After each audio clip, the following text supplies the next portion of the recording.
ஸ்ரீ குருப்யோ நமக. ஹரிஹி ஓம். ஜெய் புவனேஸ்வரி. ஜோதிட யுகம் நேயர்களுக்கு உங்கள் வேத ஜோதிடர் பிரகாஷ் நரசிம்மனின் அன்பான வணக்கங்கள். சனி பெயர்ச்சி பலன்கள் 2025ஆம் ஆண்டில் ஏற்படக்கூடிய சனி பெயர்ச்சி பலன்கள் மிதுன ராசி நண்பர்களுக்காக. இந்த மிதுன ராசி நண்பர்களுக்கு சொல்லப்படுகின்ற பலன்கள் அனைத்தும் பொது பலன்கள் மட்டுமே. திருக்கணித பஞ்சாங்க முறைப்படி கணிக்கப்படுகின்ற இந்த பலன்கள் உங்களுக்கு சாதகமாகவோ பாதகமாகவோ நடந்திட உங்களுடைய ஜனனகால ஜாதகம் மற்றும் தசாபுக்திகள் துணை நிற்க வேண்டும். இந்த சனி பெயர்ச்சியானது 2025 கர்மஸ்தானமான 10ஆம் இடத்துக்கு சனி வராரு. எங்களுக்கு என்ன நல்லது கொடுக்கும் அப்படின்னு கேட்டேன்னா, பதவியை கொடுப்பார். பதவி இல்லாதவர்களுக்கு பதவியை கொடுப்பார். பதவியில் இருக்கிறவங்களுக்கு பதவியை விட்டு இறக்குவார். அதாவது உங்கள் என்ன நிலைமையோ ஸ்டேட்டஸ்கோ மெயின்டைன் பண்ண போட்டார், அப்படியே அதை மாற்றி கொடுப்பார். பதவி கிடைக்கிறது மட்டும் இல்லாமல் உழைப்பை அதிகப்படுத்துவார். சுறுசுறுப்பாக வேலை பண்ணணும். சனி பகவானை பொறுத்த வரைக்கும் ஒரே ஒரு விஷயத்தை ஞாபகம் வச்சுக்கிட்டோம்னா நம்ம ஜெயிச்சிடலாம். எந்த சனி பயிற்சியாக இருந்தாலும் உழைப்புக்கு அங்கீகாரம் கிடைக்கும். நீங்கள் உழைக்காமல் இருந்தீங்கன்னா அதுக்கு உண்டான தண்டனை கிடைக்கும். இது மட்டும் இல்லாமல் நேர்மையாக இருக்கணும், தான தர்மம் பண்ணணும். சில பேர் பார்த்திங்கன்னா, சில பேருக்கு அடுத்தவங்களுக்கு உதவி செய்கிறதே மனசு வராது. எங்கே இவன் உதவி செஞ்சு இவன் நல்லா பெரிய ஆகிட்டானா என்ன பண்ணுறதுன்னு. இப்போ மிதுனராசி நண்பர்களுக்கு அடுத்தவர்களுக்கு உதவி செய்தால் மட்டுமே தான் உங்களுக்கு நல்லது நடக்கும். உங்களுடைய பதவியை நிலைநிறுத்தி கொள்வதற்கு நீங்கள் அடுத்தவர்களுக்கு உதவி செய்யணும். உங்களுக்கு தெரிஞ்ச விஷயத்தை அடுத்தவங்களுக்கு சொல்லிக் கொடுங்க. ஃப்ரீயாக சொல்லிக் கொடுக்கலாமா அப்படின்னு கேட்டால் ஃப்ரீயாக தான் சொல்லிக் கொடுக்கணும். ஏன்னா இதுதான் உங்களுக்கு உண்டான பரிகாரமே. நான் ஆரம்பத்திலே பரிகாரத்தை சொல்லிட்டேன். உங்களுக்கு சிம்பிளான பரிகாரம் என்ன அப்படின்னு கேட்டால், உங்களுக்கு அடுத்தவர்களுக்கு உதவி செய்ய வேண்டும். அடுத்தவர்களுக்கு எதிர்பார்ப்பு இல்லாமல் உதவி செய்ய வேண்டும். அடுத்தது பார்த்திங்கன்னா, உங்களை பொறுத்த வரைக்கும் மிதுன ராசியில் பிறந்தவங்களுக்கு ஆரோக்கியத்தில் ஏதாவது பாதிப்பு வருமானு கேட்டால், உங்களுக்கு ஆரோக்கியத்தில் பாதிப்பு வரலாம். அப்படி இல்லைன்னா உங்களுடைய தாயாருக்கு, அம்மாவுக்கு ஆரோக்கியத்தில் பாதிப்பு வரலாம். ஸோ இந்த 2 விஷயந்தான் ஆரோக்கியம் சார்ந்த விஷயங்களில் கவனமாக இருக்கணும். அதுவும் குறிப்பாக இந்த வருஷ ஆரம்பத்தில் மார்ச் டு மேக்குள்ளார உங்களுடைய தாயாரின் ஆரோக்கியத்தில் கவனமாக இருப்பது நல்லது. அதே சமயம் இந்த சமயத்தில் தான் நீங்கள் ஸ்திர சொத்துக்கள் வாங்கிறதுக்கு உண்டான யோகத்தை ஏற்படுத்தி கொடுப்பார் Shani Bhagavan. So which means that you are going to buy a property. நீங்கள் நிலம் சார்ந்த அல்லது வீடு சார்ந்த முதலீடுகள் செய்கிறதுக்கு இது வாய்ப்பை ஏற்படுத்தி கொடுக்கும். ஸோ உங்களுக்கு நல்ல பலன்கள் தரக்கூடிய வகையில் தான் இருக்காரே தவிர கெடுதலை தரமாட்டார். சில பேர் சொல்லுவாங்க 10, ஆக்சுவலாக நானே சொல்லுவேன் 10 சனி பதவி நாசம் அப்படின்னு. அந்த இடத்துல அவர் எதிரி வீட்டுக்கு வராரு. ஏன் உங்களுக்கு மட்டும் பதவி நாசம் பண்ண மாட்டார் அப்படின்னு கேட்டால், ஸ்தான பலம் முக்கியம். ஸ்தான பலம்னா போகிற இடத்துல அந்த இடத்து அதிபதி, இடத்துக்கு உண்டான அதிபதி இவருக்கு ஃப்ரெண்டாக இருக்கணும். இங்கே மீனராசிக்கு அதிபதியான குரு சனி பகவானுக்கு டெட்லி எனிமி. அதாவது நல்லது பண்ணக்கூடிய 100% சுபர் குரு பகவான். சனி 100% நெகட்டிவ். அந்த நெகட்டிவான கேரக்டர் ஒரு நல்ல வீட்டுக்கு போகும்போது அந்த நெகட்டிவ் கேரக்டர் அப்படியே சட்டிலாக அடங்கிடும். அதனால் உங்களுக்கு பெருசாக கெடுதல், வேலை விஷயத்தில் கெடுதல் ஏற்படுறதுக்கு வாய்ப்பில்லை. பட் இருந்தாலும் சிலருக்கு, வெகு சிலருக்கு அவர்களுடைய தனிப்பட்ட ஜாதகத்தை பொறுத்து அவர்கள் வீட்டில் கர்ம வினைகள் ஏற்படுறதுக்கு வாய்ப்பு இருக்குது. கர்ம வினைகள்னால் யாராவது ஒருத்தருக்கு, அப்பா அம்மாவுக்கோ இல்லை தாத்தா பாட்டிக்கோ, வயசானவங்களுக்கு காரியம் பண்ணுறதுக்கு வாய்ப்புகள் வரும். இது தனிப்பட்ட ஜாதகத்தை பொறுத்து மாறுபடுவதற்கு வாய்ப்பு இருக்குது. உடனே எல்லாரும் மிதுன ராசிக்காரங்க எல்லாரும் ஃபோன் பண்ணி, சார் எனக்கு நீங்கள் சொல்கிறீங்களே எங்கள் அப்பாவுக்கு எதோட, அப்படி கிடையாது. எல்லாருக்குமே நல்லது தான். ஏன்னா சனியை பொறுத்த வரைக்கும் யாருடைய உயிரையும் எடுக்க மாட்டார், கஷ்டத்தை தான் கொடுப்பார். வெகு சிலருக்கு இந்த 4ஆம் இடமோ 9ஆம் இடமோ சங்கடத்தை சந்திக்கும். ஜனனகால ஜாதகத்தில் வீக்காக இருந்ததுன்னா அவளுக்கு மட்டும்தான் இந்த சங்கடம் வருமே தவிர 99% கஷ்டம் வராது. ஆனால் உங்களை பொறுத்த வரைக்கும், மிதுன ராசியை பொறுத்த வரைக்கும், நீங்கள் உங்களுடைய வேலையில் நேர்மையாக இருக்கணும். உத்தியோகத்தில் நேர்மையாக இருக்கணும். செய்யக்கூடிய தொழிலில் நேர்மையை கடைபிடிக்க வேண்டும். ஏன்னா இப்போ தான் வருவார். யார் வருவாங்கன்னா கூட இருக்கிறவங்க. ஏன்னா 7ஆம் இடத்தை, உங்கள் ராசிக்கு 7ஆம் இடத்தை சனி பார்க்க போகிறாரு. தப்பான நபர்கள் உங்களுக்கு நட்புக்களாக வருவார்கள். தப்பான நபர்கள் உங்களுக்கு பார்ட்னர்ஷிப்பில் வருவாங்க.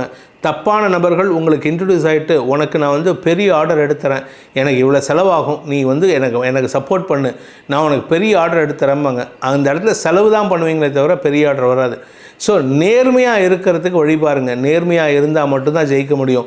இந்த ராசியில் பிறந்த குடும்ப தலைவிகளை பொறுத்த வரைக்கும் ஆரோக்கியத்தில் கவனமாக இருப்பது நல்லது. உடலுக்கு ஒவ்வாத உணவு வகைகளை தவிர்ப்பது நல்லது. நீங்கள் மத்தியான வேளையில் சாப்பிட சாப்பிட்லாம், இந்த மாதிரி பரோட்டா அந்த மாதிரி ஐட்டம்லாம். நீங்கள் நைட்டு 9 மணிக்கு மேலே இந்த மாதிரி மைதா மாவில் செய்யக்கூடிய உணவு வகைகளை, அதுவும் குடும்பத் தலைவிகள் 35 வயசுக்கு மேலே இருக்கிறவங்க சாப்பிட்டிங்கன்னா உங்களுக்கு ஆரோக்கிய குறைபாடு ஏற்படும். கண் சார்ந்த பிரச்சனைகள் ஏற்படுறதுக்கு வாய்ப்பு இருக்குது, அதுவும் வலது கண் சார்ந்த பிரச்சனைகள். அதனால் கவனமாக இருந்துக்கோங்க. இந்த ராசியில் பிறந்த மாணவ மாணவிகள் உங்களுடைய ஆரோக்கியத்தை தவிர மற்றபடி படிப்பில் எந்த விதமான கெடுதலும் இல்லை. இன்ஃபேக்ட் நீங்கள் நினச்சா ஃபாரினில் போய் படிக்கிறதுக்கு கூட யோகம் இருக்குது. ஸோ ஃபாரினில் போய் படிக்கணும்னு ஆசைப்படுறவங்க கடின முயற்சி எடுத்தால் வெற்றிகள் கிடைக்கக்கூடிய வாய்ப்பு இருக்குது. பேச்சை தொழிலாக கொண்ட வழக்கறிஞர்கள், ஆசிரியர்களுக்கெல்லாம் அமோகமான காலம் இது. அதனால் உங்களுடைய உழைப்புக்கேற்ற ஊதியம் கிடைப்பது மட்டுமல்லாமல், நீங்கள் எங்கேயாவது ஃபாரினுக்கு ட்ரான்ஸ்ஃபர் கேட்டிருக்கீங்க, இல்லை நார்த் இந்தியாவுக்கு ட்ரான்ஸ்ஃபர் கேட்டிருக்கீங்க, இல்லை நீங்கள் வேலை பண்ணுற இடத்துலேருந்து உங்கள் சொந்த ஊருக்கு ட்ரான்ஸ்ஃபர் கேட்டிருக்கீங்கன்னா அந்த ட்ரான்ஸ்ஃபர் உங்களுக்கு கிடைக்கிறதுக்கு வாய்ப்பு இருக்குது. ஸோ எடுத்த காரியத்தில் வெற்றி அடைந்து உங்களுடைய இடத்துக்கு, உங்கள் வீட்டுக்கு பக்கத்தில் வேலை பண்ணுறதுக்கு உண்டான யோகம் இருக்குது. இந்த ராசியில் பிறந்த இளம் வயது ஆண் பெண்கள், திருமண வயதில் இருப்பவர்கள் சற்று கவனமாக இருக்கணும். ஏன்னா திருமணமானவர்கள், அதாவது 35 வயசுக்குள்ளே 40 வயசுக்குள்ளே இருக்கிறவங்களும் கணவன் மனைவி உறவில் ஒரு சிறு மனஸ்தாபம் வரும். ஏன்னா 10ஆம் இடத்துலேருந்து 10ஆம் பார்வையாக 7ஆம் இடத்தை பார்க்குறாரு. ஸோ களத்திர ஸ்தானத்துக்கு பாதிப்பை ஏற்படுத்துறதுனால தேவையில்லாத நபர்களை குடும்பத்தில் இன்ட்ரடியூஸ் பண்ணாதீங்க. இது குடும்பத்தை பிரிக்கிறதுக்கு நீங்களே கோடாரி எடுத்துன்னு வீட்டுக்கு போகிற மாதிரி கவனமாக இருந்துக்கோங்க. திருமண வயதில் இருப்பவர்களுக்கும் சரி, திருமணமானவர்களுக்கும் சரி, இது சிக்கலை ஏற்படுத்தும். நீங்கள் உங்கள் ஃப்ரெண்டை கூட்டிகிட்டு போவீங்க பொண்ணு பார்க்க போகலான்ட்டு.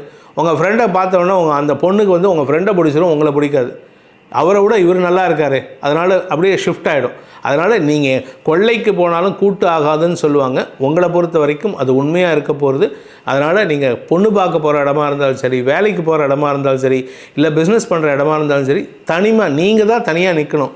எனக்கு பக்கத்தில் பக்கபலமாக 2 ஃப்ரெண்ட்ஸ் இருக்காங்கன்னா அவங்க 2 பேரும் உங்களுக்கு பின்னாடி குழி பறிக்கிறாங்கன்னு அர்த்தம். அது வேணும்ட்டு பண்ண மாட்டாங்க, அவங்களுடைய ஜாதகம் அப்படி இருக்கும்.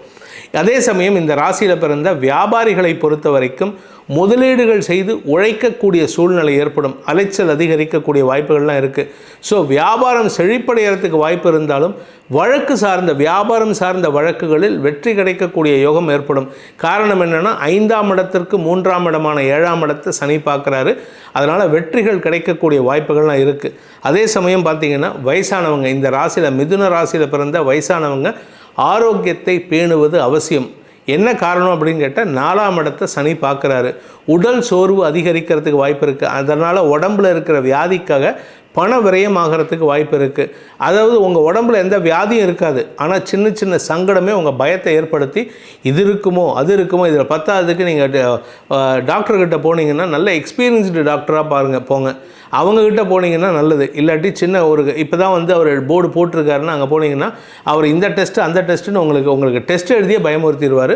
இது அவங்கள தப்பு சொல்லலை, உங்களுடைய நேரம் அப்படி இருக்குது. அதனால் கவனமாக இருந்துக்கோங்க. இந்த ராசியில் பிறந்த மீடியா தொழில் செய்பவர்களுக்கும் சரி, கலைத்துறை நண்பர்களுக்கும் சரி, கடின உழைப்புக்கு ஏற்ற ஊதியம் கிடைப்பதில் தாமதம் ஏற்படும். Everything will be delayed. அதனால் கொஞ்சம் கவனமாக இருந்துக்கோங்க. அக்ரிமெண்ட் போட்டு வேலை பண்ணுங்கள், இல்லாட்டி உங்களுக்கு நஷ்டம் ஏற்படுறதுக்கு வாய்ப்பு இருக்குது. ஸோ இந்த மிதுன ராசியில் பிறந்தவங்களுக்கு பரிகாரம் ஏற்கனவே சொல்லிட்டேன். அடுத்தவங்களுக்கு உடல் ரீதியாக உதவிகள் செய்து வாருங்கள். அது மட்டும் இல்லாமல் தேய்பிறை நவமி அன்று ஒன்றா ஆஞ்சநேயருக்கு, இல்லை உங்கள் குலதெய்வம் கோயில்லையோ நீர்மோர் பானகம், இல்லை லக்ஷ்மி நரசிம்மர் கோயிலையோ நீர்மோர் பானகம் கொடுத்து வாருங்கள்.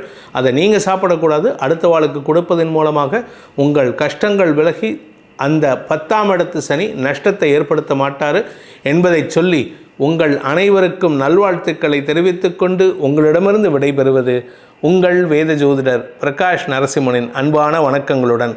நன்றி, வணக்கம்.